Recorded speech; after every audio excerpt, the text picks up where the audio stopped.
ओम। महाभारत की इस कक्षा में हम सभा पर्व के 12वें अध्याय का स्वाध्याय करेंगे। पिछली कक्षा में हमने जाना था कि दुर्योधन किस तरह धृतराष्ट्र को युधिष्ठिर को द्यूत क्रीड़ा के लिए अपने हस्तिनापुर में बुलाने के लिए आग्रह करता है। तो आज इस कक्षा में हम जानेंगे कि युधिष्ठिर हस्तिनापुर में आते हैं और द्यूत क्रीड़ा का आरंभ होता है और शकुनी के छल से उनके प्रत्येक दाव की उनकी हार हो जाती है। तो हम देखते हैं कि धृतराष्ट्र बोले, पुत्र तुमने जो बात कही है वह मुझे अच्छी नहीं लगती। नरेंद्र जैसे तुम्हारी इच्छा हो वैसा करो। धृतराष्ट्र किसको कह रहे हैं? दुर्योधन को कह रहे हैं। जुआ आरंभ करने पर मेरी बातों को याद करके तुम पीछे पछताओगे, क्योंकि तुम्हारे मुख से जैसी बातें निकली हैं वे धर्म अनुकूल नहीं है।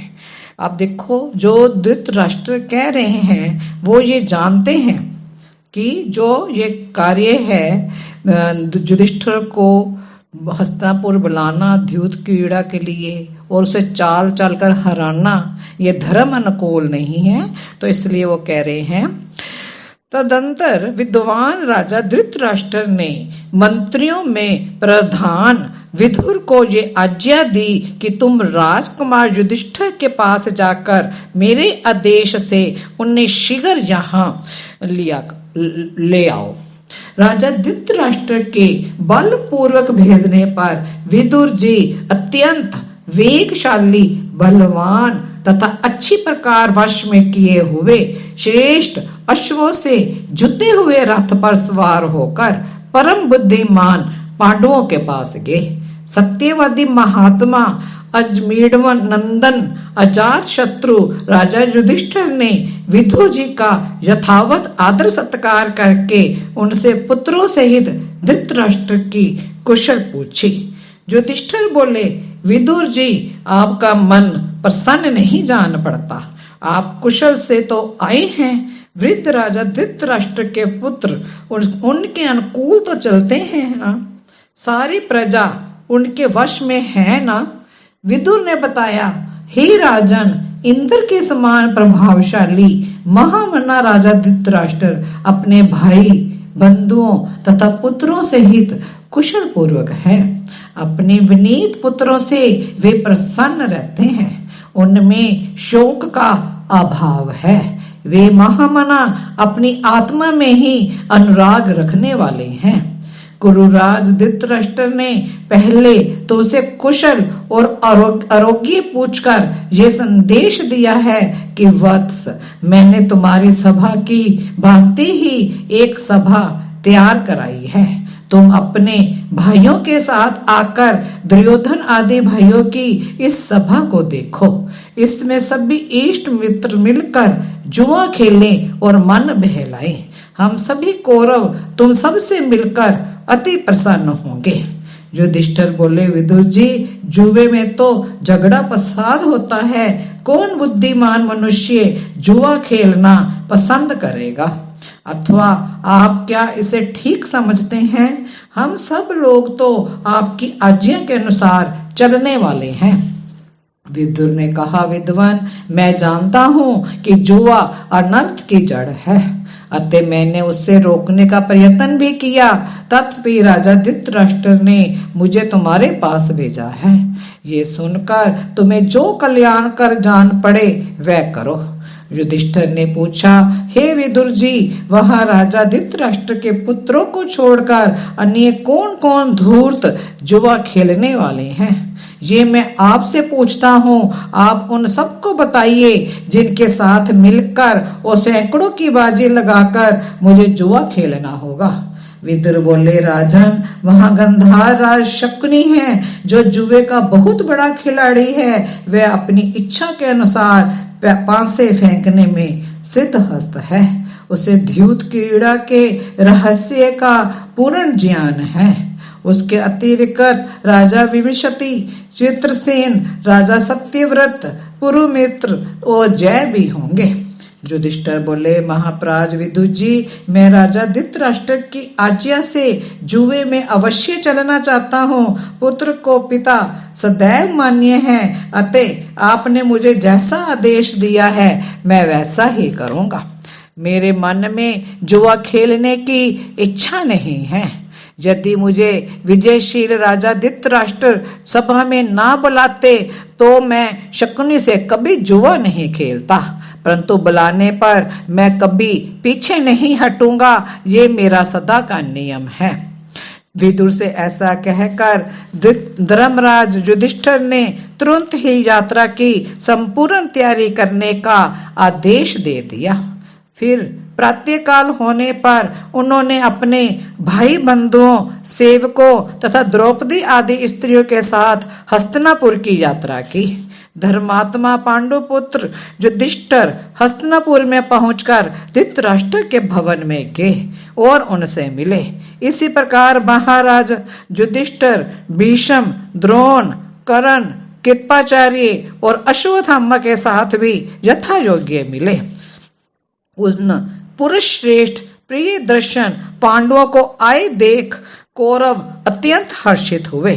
सुख पूर्वक रात बिताकर वे प्रातःकाल उठे और संध्या आदि नित्य कर्म करने के पश्चात उस रमणीय सभा में गए। वहां ज्वारियों ने उनका अभिनंदन किया। कुंती पुत्र उस सभा में पहुंचकर तथा पूजनीय राजाओं का सम्मान करके यथा योग्य विचित्र आसनों पर विराजमान हुए। उनके सब नरेशों के बैठ जाने पर वहां सुबल कुमार शकुनी ने युधिष्ठिर से कहा। शकुनी बोला, महाराज युधिष्ठिर, सभा में पासे फेंकने वाला वस्त्र बिछा दिया गया है। सब आपकी ही प्रतीक्षा कर रहे हैं।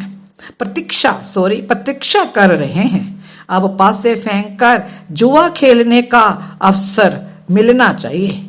युधिष्ठिर ने कहा, हे राजन, जुआ तो एक प्रकार का छल है और पाप का कारण है। इसमें ना तो क्षत्रोचित पराक्रम ही दिखाया जा सकता है और ना इसकी कोई निश्चित नीति है। फिर तुम इस जुए की प्रशंसा क्यों करते हो?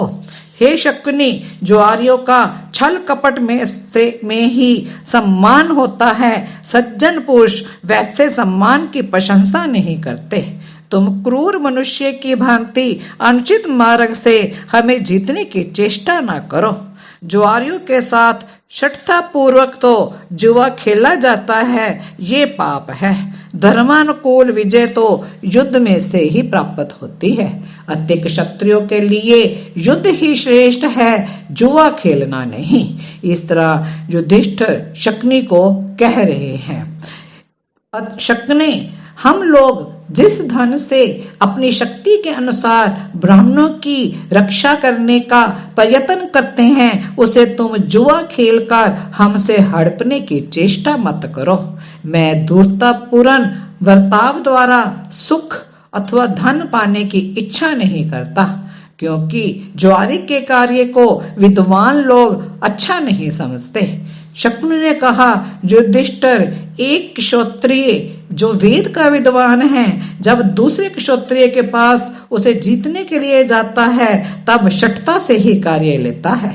विद्वान अविद्वानों को शठता से ही परास्त करता है, परंतु इसे जन साधारण शठता नहीं कहते। हे युधिष्ठिर, जो द्यूत विद्या में पूर्ण दीक्षित है, वह अशिक्षितों पर शठता से ही विजय पाता है। धर्मराज अस्त्र विद्या में निपुण योद्धा अनाड़ी को एवं बलिष्ठ पुरुष दुर्बल को शठता से ही जीतना चाहता है। इस प्रकार सब कार्यों में विद्वान पुरुष अविद्वानों को शठता से ही जीतते हैं, किंतु लोग उसे शठता नहीं कहते। इसी प्रकार यदि आप मेरे पास आकर ऐसा समझते हैं कि आपके साथ शठता की जाएगी और यदि आपको भय प्रतीत होता है तो जुए के खेल से निवृत्त हो जाइए। युधिष्ठिर बोले, राजन, मैं बुलाने पर पीछे नहीं हटता, ये मेरा निश्चित व्रत है। देव बलवान है, मैं देव के अधीन हूँ। अच्छा, तो यहाँ एकत्रित हुए मनुष्यों में मुझे किसके साथ जुआ खेलना होगा? मेरे मुकाबले में मेरा कौन पुरुष दाव लगाएगा? इसका निश्चय हो जाए तो द्यूत क्रीड़ा आरंभ हो। दुर्योधन ने कहा, राजन, दांव पर लगाने के लिए धन और रत्न तो मैं दूंगा, परंतु मेरी ओर से खेलेंगे मेरे मामा शकुनी। युधिष्ठिर बोले, एक के लिए दूसरे का जुआ खेलना मुझे तो अनुचित ही प्रतीत होता है। विद्वान, इस बात को समझ लो, फिर इच्छा अनुसार जुए का खेल आरंभ हो। जब जुए का खेल आरंभ होने लगा, तब सब राजा लोग धृतराष्ट्र को आगे करके उस सभा में आए। हे भारत, भीष्म, द्रोण, कृपाचार्य तथा महाराज विदुर, ये सब लोग खिन्न मन से ही धृतराष्ट्र के पीछे पीछे वहां आए। सिंह के समान ग्रीवा वाले ये महातेजस्वी राजा लोग कहीं एक एक आसन पर दो दो तथा कहीं अलग अलग एक एक आसन पर एक ही व्यक्ति बैठे, इस प्रकार उन्होंने वहां रखे हुए बहुसंख्यक विचित्र सिंहासनों को ग्रहण किया। राजन, जैसे महाभाग देवताओं का समागम होने पर स्वर्ग लोक सुशोभित होता है, वैसे ही उन आगंतुक नरेशों से उन सभा की बड़ी शोभा हो रही थी। महाराज, वे सब के सब वेद वेत्ता एवं शूरवीर थे। उनके शरीर तेज से प्रदीप्त हो रहे थे। उनके बैठ जाने पर वहां सौहर्दों की द्यूत क्रीड़ा आरंभ हुई। युधिष्ठिर बोले, राजन, ये समुद्र के आवृत से में उत्पन्न हुआ कांतिमान मणि रत्न बहुत बड़े मूल्य का है। मेरे हारों में ये सर्वोत्तम है तथा इस पर उत्तम सुवर्ण मढ़ा गया है। राजन, मेरी ओर से यही धन दांव पर रखा गया है। इसके बदले में तुम्हारी ओर से कौन सा धन दांव पर रखा जाता है, जिस धन के द्वारा तुम मेरे साथ खेलना चाहते हो? दुर्योधन ने कहा, मेरे पास भी मनिया और बहुत सा धन है। मुझे अपने धन का अहंकार नहीं है, आप इसे जुए में जीतिए। तदंतर पासे फेंकने की कला में अति प्रवीण शकुनी ने उन पासों को हाथ में लिया और उन्हें फेंककर युधिष्ठिर से कहा, लो, ये दांव मैंने जीत लिया। युधिष्ठिर बोले, शकुनी, तुमने छल से इस दांव से मुझे हरा दिया। इसी पर तुम गर्वित हो जा उठे हो। आओ, हम लोग पुण्य परस्पर पासे फेंक कर जुआ खेले। मेरे पास शस्त्रों निष्कों से भरी हुई बहुत सी सुंदर पेटियां रखी हैं। इसके सिवा खजाना है, अक्षय धन है और अनेक प्रकार के सुवर्ण हैं। राजन, मैंने ये सब दांव पर लगा दिया। मैं इसके द्वारा तुम्हारे साथ खेलता हूँ। युधिष्ठिर के ऐसा कहने पर शकुनी ने युधिष्ठिर से कहा, लो, ये दांव भी मैंने जीत लिया। युधिष्ठिर बोले, सबल कुमार, मेरे यहाँ एक सहस्त्र मत वाले हाथी हैं, जिनके बांधने के रस्से स्वर्ण में हैं। वे सदा आभूषणों से अलंकृत रहते हैं। उनके कपोल और मस्तक आदि अंगों पर कमल के चिन्ह बने हुए हैं। उनके गले में सोने के हार सुशोभित होते हैं। वे सब के सब बड़े बड़े नगरों को भी नष्ट करने की शक्ति रखते हैं। उनकी कांति नवीन मेघों की घटा के समान है। राजन, ये मेरा धन है, जिसे दांव पर लगाकर मैं तुम्हारे साथ खेलता हूँ। ऐसी बातें कहते हुए कुंती पुत्र युधिष्ठिर से शकुनी ने हंसकर कहा, इस दांव को भी मैंने ही जीता।